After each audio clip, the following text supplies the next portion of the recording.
বোকাজানত জব্দ বৃহৎ পৰিমাণৰ কাঠ। বোকাজান বন বিভাগৰ নেতৃত্বত জব্দ মূল্যৱান কাঠসমূহ যোৱা নিশা বন বিষয়া শ্বেৰলিন বেইপিৰ নেতৃত্বত হিডিপিত চলিছিল অভিযান। উক্ত অভিযানত NL01A2058 আৰু AS09BC1744 নম্বৰৰ দুখন বাহনৰ পৰা লক্ষাধিক টকাৰ চেগুন কাঠ জব্দ হয়। বন বিভাগৰ লোক গৈ পোৱাৰ পূৰ্বেই সৰবৰাহকাৰীসকল পলায়ন কৰে বুলি জানিবলৈ দিয়ে। বৰ্তমান বাহন দুইখন বন বিভাগৰ কাৰ্যালয়ত ৰাখি থোৱা হৈছে।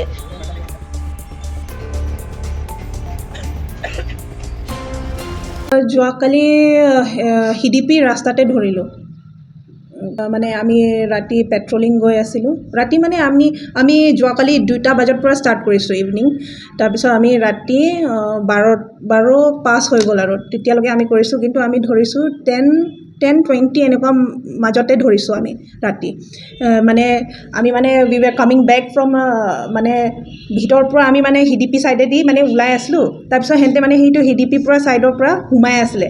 তাৰপিছত আমি ৰাস্তাতে দুটা পাইছিলোঁ একচুৱেলি। তাৰপিছত আমি খালি এটাহে ধৰিব পাৰিলোঁ। এটাটো পলাই গ'ল। মানে আমি ষ্টাফটো মানে অলপ কম হৈ গৈছিলে। আমি 6জন মানুহে গৈছিলোঁ। দুটা গাড়ীটো মানে পাৰা নাই আৰু এটাটো যেনে তেনে ধৰি ল'লোঁ আৰু মানে চোৰকেইটা পলাই গ'ল। হা কি ক'লে? বজাৰ মূল্যটো এতিয়া আমি কেবিটো হিচাপ কৰা নাই। হিচাপ কৰিলেহে গম পাম। হ'ব কিমান হ'ব নেকি 20,000 মানে কিমান হ'ব চাগে।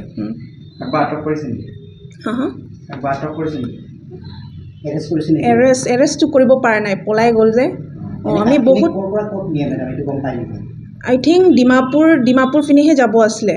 এই সিহঁতে মানে এইটো লাংটিবুক ছাইডৰ পৰা ওলাই গ'ল নেকি প্ৰবেবলি এটাটো।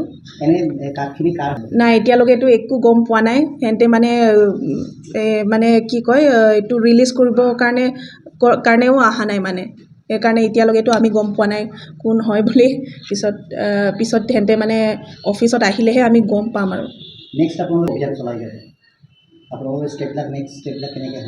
নেক্সট ষ্টেপটো আমি ইয়াত আমি ইয়াৰ পৰা ৰিপৰ্টকেইটাটো DFO অফিচতে পঠাম। তাৰপিছত DFO একশ্যনটো ল'ব।